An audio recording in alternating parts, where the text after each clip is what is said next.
नमस्कार दोस्तों, मैं हूं सुभाष चंद्रा। आपको अपना YouTube channel Subhash math talk पे स्वागत है। आज हम आपको फंडामेंटल राइट्स अर्थात मूल अधिकारों का संपूर्ण क्लास लेने वाले हैं। इसके पहले हम 4 से 5 वीडियो हम मौलिक अधिकार से संबंधित बनाए हैं, जो नीचे डिस्क्रिप्शन में लिंक दिए हैं। यदि आप उसे नहीं देखे हैं तो उसे जरूर देखिएगा, तभी ये वाला वीडियो आपको अच्छे से समझ में आने वाला है।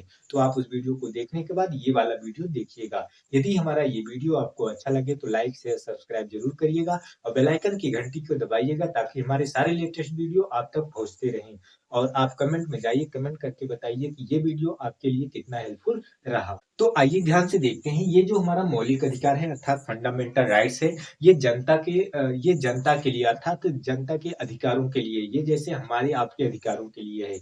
ये आम नागरिकों अर्थात जो जनता है उनके अधिकारों के लिए है।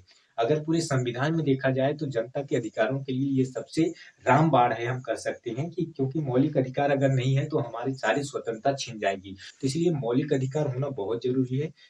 यही मौलिक अधिकार है जो हमें स्वतंत्रता का अधिकार देता है अर्थात समता समानता का अधिकार देता है। और हमें धर्म को मनाने या आचार प्रचार करने की अधिकार देता है। हमें शिक्षा को लेने का मतलब अधिकार देता है। ये हमें अर्थात संवैधानिक उपचारों की जब भी कोई मौलिक अधिकार का हमारा हनन करता है अर्थात शोषण करता है तो हम सुप्रीम कोर्ट डायरेक्ट हम जा सकते हैं। तो ये जो मौलिक अधिकार है ये अर्थात हमारे आपके लिए, ये जनता के लिए है। तो ये किसी कंपनी के लिए या किसी संस्था के लिए नहीं है। तो ये जो मौलिक अधिकार, इसे भारत का मैग्ना कार्टा भी कहते हैं। हमने आपको बताया था ये अमेरिका से लिया गया है अर्थात ये जो मौलिक अधिकार है ये अमेरिका के संविधान से मतलब लिया गया है। तो यहाँ पे अगर आप ध्यान से देखो, मैंने आपको बताया था कि जो आपका यहाँ पे जो मैं लिखा हूँ ना, ये सारे के सारे अनुच्छेद हैं। फिर से मेरी बात को ध्यान से सुनिए, यहाँ पे जो मैं 12, 13, 14, 15, 16, 17, 18 ऐसे जो मैं लिखा हूँ, ये सारे के सारे मैं अनुच्छेद लिखा हूँ। तो आप समझिएगा, जब भी मैं 12 बोलूंगा तो आप समझिएगा अनुच्छेद 12 की मैं बात कर रहा हूँ। तो यहाँ पे अगर आप ध्यान से देखो, ये जो आपका अनुच्छेद 12 है, इसमें राज्य शब्द दिया गया अर्थात राज्य शब्द, राज्य का मतलब क्या होता है हमने आपको बताया था कि राज्य का मतलब होता है ये सरकारी संस्थाएं होती है। ये राज्य का मतलब होता है सरकारी संस्थाएं। अब सरकारी संस्थाएं में सभी आते हैं जो अर्थात जो सरकार के होते हैं अर्थात जो भी सरकार की संस्थाएं हैं, चाहे वो संसद से लेके नीचे आप तो ग्राम पंचायत तक देखें, जो भी कुछ भी है, चाहे वो पुलिस स्टेशन हो चाहे स्कूल हो, जो भी सरकारी संस्थाएं हैं सारी के सारी वो राज्य के अंतर्गत आती है। तो राज्य का मतलब आप अच्छे से समझ पाए होंगे कि राज्य का मतलब होता है सरकारी संस्थाएं। और यहाँ पे जो आपका अनुच्छेद 13 है, वो संसद कोई भी ऐसा कानून या विधि नहीं बनाएगी जिसके मौलिक अधिकारों का हनन हो अर्थात उल्लंघन हो। तो अनुच्छेद 13 कहता है कि संसद ऐसा कोई कानून या विधि नहीं बनाएगी जिससे मौलिक अधिकारों का क्या हो, उल्लंघन हो। और यहाँ पे अगर आप ध्यान से देखोगे, अनुच्छेद 14 क्या कहता है? अनुच्छेद 14 कहता है विधि के समझ क्षमता। विधि की समझ क्षमता का मतलब कानून किसी भी व्यक्ति के साथ किसी भी आधार पे भेदभाव नहीं कर सकती। अर्थात अनुच्छेद 14 में दो बातें कही गई है, एक विधि के समझ क्षमता और एक विधियों के समान संरक्षण। तो हमने आपको अभी बताया कि विधि के समझ क्षमता का मतलब कानून किसी भी व्यक्ति के साथ किसी भी आधार पर कोई भी भेदभाव नहीं कर सकती है, कभी भी भेदभाव नहीं कर सकती है। और विधियों के समान संरक्षण का मतलब होता है कि कानून जो है अलग अलग वर्गों के साथ, कानून जो है अलग अलग वर्गों के साथ अलग अलग व्यवहार कर सकती है।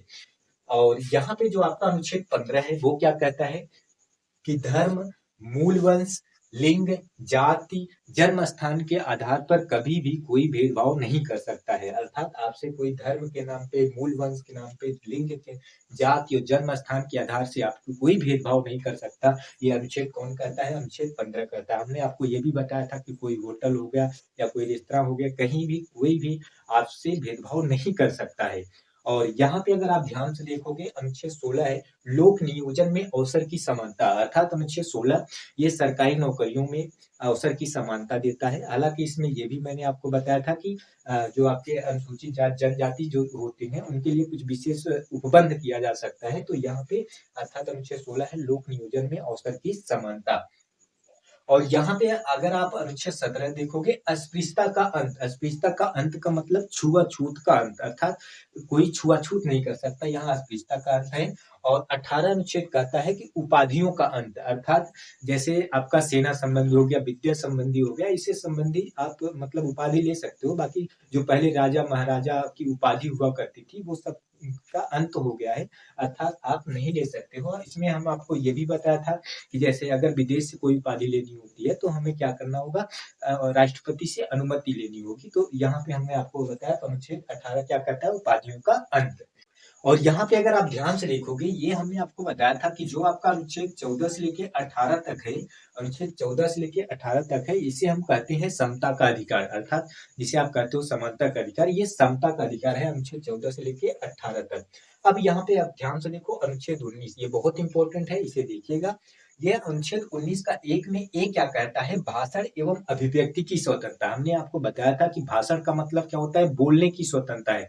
हमें किसकी स्वतंत्रता है, बोलने की स्वतंत्रता है। और यहाँ पे हमने लिखा है अभिव्यक्ति, अभिव्यक्ति का मतलब होता है जैसे लिख कर आप बयां कर सकते हो। जैसे मैंने आपको ये भी बताया था कि अगर मुझे जो कुछ भी, जैसे अभिव्यक्ति का मतलब अगर मुझे डांस करके अपनी छवि को दिखाना है तो मैं डांस करके दिखा सकता हूँ, या मुझे चित्रकला बनाने आता है उसके तो मैं उसको दिखा सकती हूँ। अर्थात अभिव्यक्ति का मतलब आप लिख सकते हो, जिस रूप में आप दिखाना चाहते हो उस रूप में दिखा सकते हो, अर्थात बोलने और लिखने की भी स्वतंत्रता हमें है।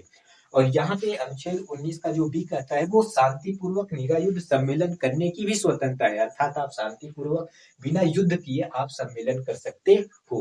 और 19 के सी क्या कहता है, संगम, संघ या सहकारी समितियां बनाने का अधिकार है, अर्थात संगम या संघ या सरकारी समितियां हमें बनाने का अधिकार है, अर्थात उसे हमें स्वतंत्रता है। और 19 का डी जो कहता है वो भारत के संपूर्ण जगह पर, अर्थात भारत के संपूर्ण स्थान पर कहीं भी आने जाने का हमें अधिकार है, अर्थात कहीं भी आने जाने की हमें स्वतंत्रता है।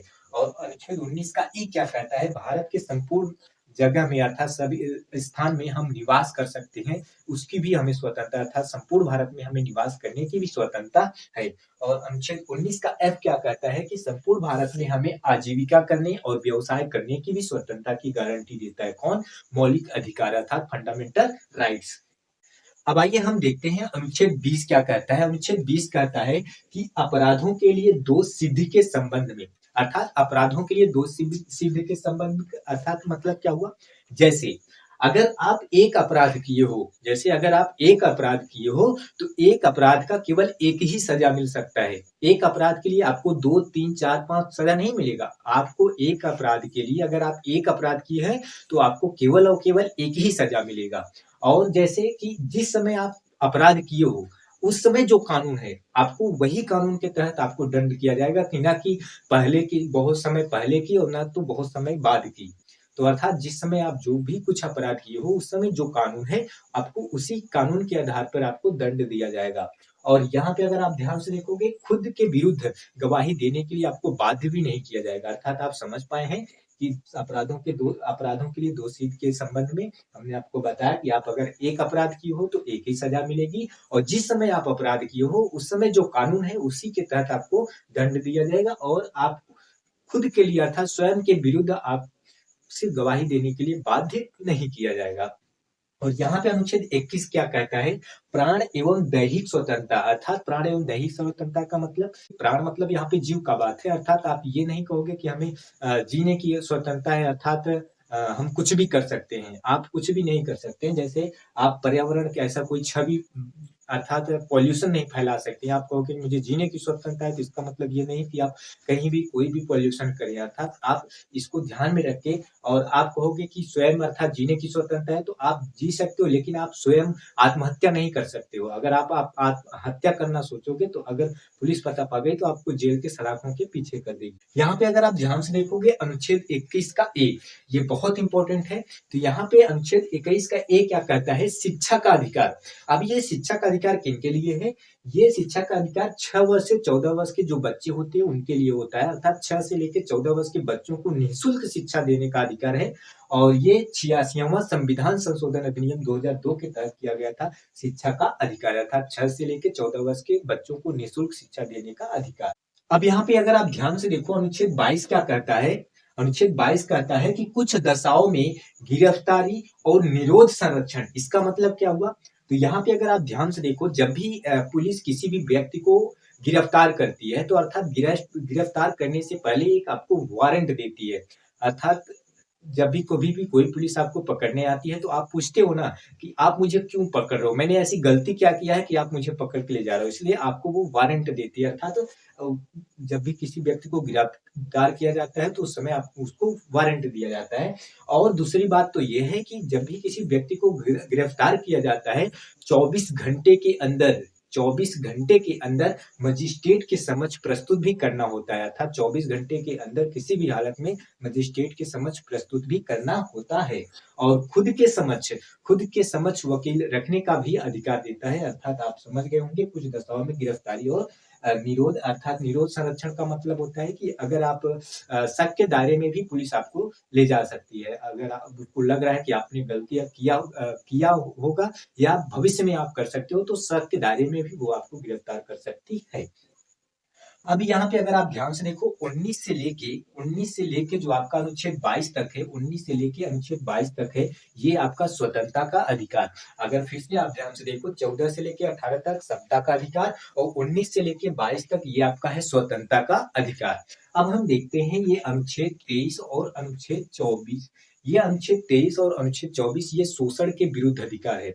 तो यहाँ पे अगर आप ध्यान से देखोगे अनुच्छेद 23 क्या कहता है, बेगार प्रथा और मानव व्यापार पर रोक। अब आप कहोगे बेगार प्रथा क्या होता है? अर्थात आप बलात्श्रम नाम सुने होंगे। अर्थात क्या होता है बेगार प्रथा का मतलब? जैसे किसी भी व्यक्ति से काम करवा कर उसे उसकी मजदूरी न दिया जाए।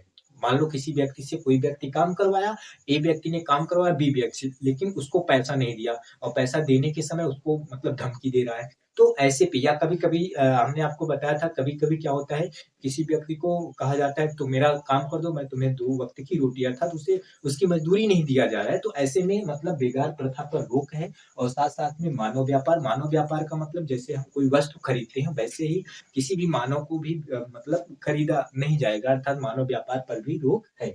और यहाँ पे जो आपका अनुच्छेद 24 है वो बाल श्रम पर रोक है। बाल श्रम का मतलब क्या होता है? बाल श्रम का मतलब होता है कि 14 वर्ष से कम जितने भी बच्चे हैं 14 वर्ष से कम किसी भी कारखाने कंपनी में वो काम नहीं कर सकते। अब आप ये मत सोचना कि केवल कारखाने कंपनी, वो कहीं भी काम नहीं कर सकते। अगर वो 14 वर्ष से कम बच्चे हैं, उनकी आयु 14 वर्ष से कम है, अगर वो 14 वर्ष से कम अवस्था के हैं तो वो कहीं भी कोई भी काम नहीं कर सकते हैं। चाहे वो चाय बेचना हुआ, चाहे वो दुकान पे बैठना हुआ, चाहे जो कुछ भी काम करना हुआ, 14 वर्ष से कम आयु के हैं तो वो कुछ भी नहीं बेच सकते हैं।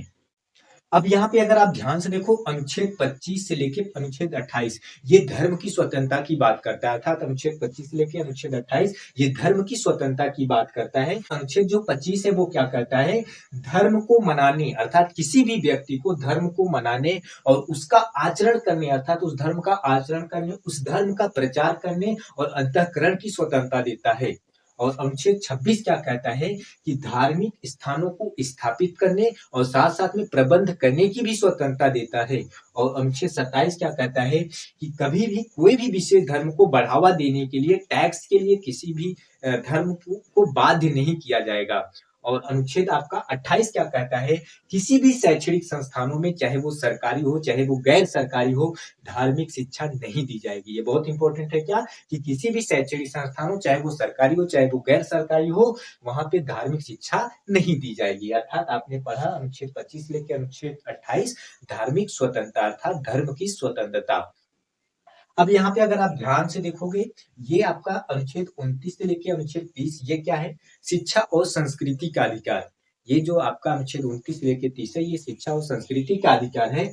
अर्थात अनुच्छेद 29 क्या कहता है, सभी अल्पसंख्यक, मैंने आपको बताया था अल्पसंख्यक का मतलब होता है कि ऐसा धर्म जो 50% से कम हो, अर्थात जैसे भारत में हिंदू धर्म की संख्या ज्यादा है वो अल्पसंख्यक नहीं, जैसे जिस धर्म की मतलब परसेंटेज कम हो उसे हम क्या कहेंगे, हम कहेंगे उसे अल्पसंख्यक। तो यहाँ पे अगर आप ध्यान से देखोगे अनुच्छेद 29 कहता है सभी अल्पसंख्यक को भाषा, लिपि, संस्कृत के नाम पर भेदभाव नहीं किया जाएगा। अर्थात सभी अल्पसंख्यक को उनकी भाषा और उनकी लिपि और उनकी संस्कृति से कोई भी भेदभाव नहीं कर सकता है। और अनुच्छेद 30 क्या कहता है कि सभी अल्पसंख्यकों, अनुच्छेद 30 क्या कहता है कि सभी अल्पसंख्यक को, जब भी मैं अल्पसंख्यक कहूं तो आप दिमाग में ये ऐड कर लीजिएगा कि 50% से कम लोग, तो अर्थात 50% कम लोग अर्थात 50% से कम धर्म के लोग। तो यहाँ पे सभी अल्पसंख्यक को शैक्षणिक संस्था खोलने और उनको चलाने का भी अधिकार देता है। कौन देता है? ये मौलिक अधिकार देता है। अब ये बहुत इंपॉर्टेंट है, यहाँ पे अगर आप ध्यान से देखिएगा अनुच्छेद 31, ये जो बहुत इंपॉर्टेंट है, ये संपत्ति का अधिकार था। पहले तो हमारे पास पूरे 7 अधिकार थे, लेकिन ये संपत्ति का अधिकार निकाल दिया गया। अब आप कहोगे कि संपत्ति का अधिकार निकाल दिया गया तो किसमें डाल दिया गया?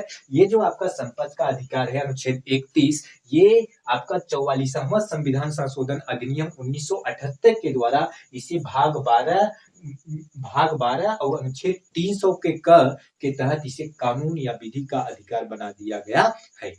तो यहाँ पे अगर आप ध्यान से देखोगे अनुच्छेद 32 क्या कहता है? संवैधानिक उपचारों का अधिकार। यही अनुच्छेद 32 है, हमने आपको पढ़ाते समय बताया था कि अनुच्छेद 32 को ही डॉक्टर भीमराव अंबेडकर ने इसे संविधान की आत्मा कहा। किसको? अनुच्छेद 32 को। और यही अनुच्छेद 32 है, जब भी कभी भी हमारे मौलिक अधिकारों का उल्लंघन होता है तो यही अनुच्छेद 32 हमें डायरेक्ट कहाँ जाने का आदेश देता है? सुप्रीम कोर्ट का दरवाजा खटखटाने का आदेश देता है। कौन? अनुच्छेद 32। इसीलिए डॉक्टर भीमराव अंबेडकर ने इसे क्या कहा?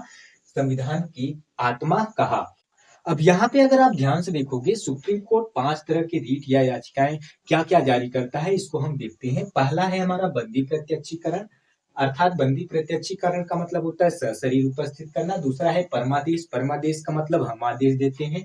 तीसरा है प्रतिषेध, प्रतिषेध का मतलब होता है रुकना। और चौथा है उत्प्रेषण, उत्प्रेषण का मतलब सूचना देना। और पांचवा है अधिकार परीक्षा, अधिकार परीक्षा का मतलब होता है किस अधिकार से। तो यहाँ पे अगर आप ध्यान से देखोगे, पहला और दूसरा और ये पांचवा, तो तीनों है ना, ये अधिकारियों के लिए अर्थात संस्था, सरकारी संस्थाओं के लिए है। ये जो तीनों है, यहाँ पे अगर आप ध्यान से देखिए, जो आपका तीसरा और चौथा है ये न्यायालय के लिए है। न्यायालय का मतलब क्या? यहाँ पे ध्यान से देखिए, जैसे प्रतिषेध है रोकना, जैसे बड़े न्यायालय सबसे कौन है? सर्वोत्तम न्यायालय, सर्वोच्च न्यायालय कौन है? Supreme court. और सबसे नीचे का न्यायालय अधीनस्थ न्यायालय, या हम कर सकते हैं हाई कोर्ट। ये क्या है कि जैसे मान लीजिए कि हाई कोर्ट या छोटे अधीनस्थ न्यायालय अगर कोई कार्य कर रहे हैं, उनके अधिकारों का नहीं है, तो सुप्रीम कोर्ट कहेगा कि ये आप रोक दीजिए, ये आपके दायरे का नहीं है, अर्थात आपके अधिकारों का नहीं है, आपके दायरे के अधिकारों का नहीं है, आप इसको मत करिए, इसको छोड़ दीजिए, मैं कर लूंगा। अर्थात आप समझ गए होंगे। और जो आपका उत्प्रेषण का मतलब सूचना देना, सूचना देने का मतलब भी न्यायालय से है। जैसे जो बड़े न्यायालय अर्थात सर्वोच्च न्यायालय, छोटे न्यायालय जैसे अधीनस्थ न्यायालय या हम हाई कोर्ट कह सकते हैं, इनसे सूचनाएं मांग सकता है, तो आप सूचनाएं दीजिए। और यहाँ पे अगर आप ध्यान से देखिए, जो आपका बंदी प्रत्यक्षी, परमादेश और अधिकार परीक्षा है, ये अधिकारियों के लिए अर्थात ये सरकारी संस्थाओं के लिए है। जैसे यहाँ पे जो आपका बंदी प्रत्यक्षीकरण है, हमने आपको बताया था कि इसका मतलब होता है सशरीर उपस्थित करना। इसका तात्पर्य क्या हुआ? जब कभी भी कोई भी पुलिस किसी भी व्यक्ति को गिरफ्तार करती है, तो अभी हमने आपको बताया कि उसको वारंट देना होता है। इसके बाद 24 घंटे के अंदर मजिस्ट्रेट के समक्ष प्रस्तुत करना होता है। अगर 24 घंटे के अंदर मजिस्ट्रेट के समक्ष प्रस्तुत नहीं किया, तो आप दरवाजे खटखटा सकते हो सुप्रीम कोर्ट। और सुप्रीम कोर्ट की जो रीट या याचिकाएं पहला जारी कौन किया है? बंदी प्रत्यक्षीकरण। और बंदी प्रत्यक्षीकरण क्या कहता है? सशरीर उपस्थित करना। आप उस व्यक्ति को 24 घंटे के अंदर, अर्थात सुप्रीम कोर्ट उस पुलिस से कहेगी कि आप 24 घंटे के अंदर उस व्यक्ति को मजिस्ट्रेट के समक्ष क्यों प्रस्तुत नहीं किए। अर्थात आप समझ गए हो, मैं उम्मीद कर रहा हूँ। जैसे कभी ये भी होता है कि मान लीजिए कोई भी पुलिस किसी भी व्यक्ति को उठा के ले गई, अब इसके बाद घर वालों को बताया भी नहीं और उठा के ले गई, बाद में घर वाले गए तो वो मजिस्ट्रेट के 24 घंटे के अंदर मजिस्ट्रेट के समक्ष प्रस्तुत भी नहीं किया, घर वाले गए बोले हम नहीं जानते हैं, तो ऐसे पे सुप्रीम कोर्ट का दरवाजा खटखटा सकते हैं। तो सुप्रीम कोर्ट का पहला जो रीट या याचिका है वो क्या कहता है? बंदी प्रत्यक्षीकरण, अर्थात सशरीर उपस्थित करिए जिस व्यक्ति को आप ले गए हैं। अगर ले जा रहे हैं तो, बाकी तो झूठे तो नहीं कहेंगे। और बाकी यहाँ पे अगर आप ध्यान से देखो, परमादेश, दूसरा है क्या? परमादेश। परमादेश का मतलब क्या होता है? हम आदेश देते हैं। कौन? Supreme court. अर्थात सुप्रीम कोर्ट का दूसरा रीट या याचिकाएं है परमादेश, मतलब हम आदेश देते हैं। और यहाँ पे अभी जो पांचवा है वो क्या है? अधिकार परीक्षा। अधिकार परीक्षा का मतलब किस अधिकार से? जैसे क्या हुआ कि मान लीजिए कोई भी व्यक्ति गलती किया और पुलिस आई, उस व्यक्ति को पकड़ के ले गई और कह रही कि तुम्हें यही दंड दे रहा हूँ, इस दंड के लिए इतना तुम्हें शुल्क देना होगा और इस दंड के मैं जो दंड दे रहा हूँ इसी से तुम्हें सजा होगी। अर्थात पुलिस का काम क्या है? पुलिस का काम ये है कि क्राइम को रोकना, अर्थात जो भी हमारे मतलब क्राइम हो रहे हैं उनको रोकना होता है। अब ये नहीं कि मतलब वो न्यायालय हो जाए कि मतलब कि हम जो निर्णय दे रहे हैं वही निर्णय सही है, अर्थात तुम्हें इस दंड के अर्थात इतने रुपए तुम भुक्तभोगी हो और इस दंड के तुम काबिल हो, तुम इसे ही दंड लो। अर्थात ये काम किसका है? न्यायालय का है। तो अर्थात अधिकार परीक्षा का मतलब समझ में आया कि किस अधिकार से। तो मैं उम्मीद कर रहा हूँ कि आपको अच्छे से समझ में आया कि संवैधानिक उपचारों का अधिकार क्या होता है। अनुच्छेद 32 जिसे डॉक्टर भीमराव अम्बेडकर ने क्या कहा? संविधान की आत्मा कहा। 5 तरीके से सुप्रीम कोर्ट रिट या याचिका जारी करता है, मैंने आपको बताया। यहाँ पे अगर आप ध्यान से देखोगे अनुच्छेद 33, 34, 35 इसके पहले हमने नहीं पढ़ा है, तो इस वीडियो में हम आपको पढ़ा दे रहे हैं 33, 34, 35, क्योंकि अभी हमने आपको बताया कि ये संपूर्ण क्लास होने वाला है किसका? मूल अधिकारों का। तो इसलिए अनुच्छेद 12 से 35 तक होता है, तो ये इसमें 33, 34, 35 हम देख ले रहे हैं। अनुच्छेद 33 क्या कहता है? सशस्त्र बलों, पुलिस बलों आदि के सदस्यों के मूल अधिकारों पर प्रतिबंध, अर्थात जो सशस्त्र बल हैं और जितने आर्म्ड फोर्स लाइन है और जैसे लॉ एंड ऑर्डर को संभालने वाले जो लोग हैं इनको मूल अधिकार अर्थात फंडामेंटल राइट्स जो हैं इनके लिए प्रतिबंध है। यहाँ पे अगर आप ध्यान से देखो अनुच्छेद 34 क्या कहता है? किसी सरकारी कर्मचारी या अन्य व्यक्ति को किसी भी क्षेत्र में, यहाँ पे अगर आप ध्यान से देखोगे, मार्शल लॉ के दौरान किसी कृत्य हेतु क्षतिपूर्ति देना, अर्थात कि जब भी कभी भी मार्शल लॉ लागू होता है तो किसी भी, चाहे वो सरकारी कर्मचारी हो या अन्य व्यक्ति हो, तो ऐसे में क्या होता है? जो भी क्षतिपूर्ति होता है उनको दिया जाता है। अब ये निर्धारण कौन करेगा? तो अनुच्छेद 35 क्या कहता है कि अनुच्छेद 33 और अनुच्छेद 34 ये संसद को अधिकार है कि वो क्या करे? इस पे कानून बनाए और कानून बनाने का अधिकार किसको है? केवल और केवल संसद को है। तो हम उम्मीद कर रहे हैं कि अभी हमने जो आपको पढ़ाया अनुच्छेद 12 से लेके 35 अर्थात भाग 3 जिसे हम क्या कहते हैं? मौलिक अधिकार या मूल अधिकार या फंडामेंटल राइट्स, तो आपको अच्छे से समझ में आया होगा। यदि अच्छे से समझ में आया है तो लाइक शेयर सब्सक्राइब जरूर करिएगा।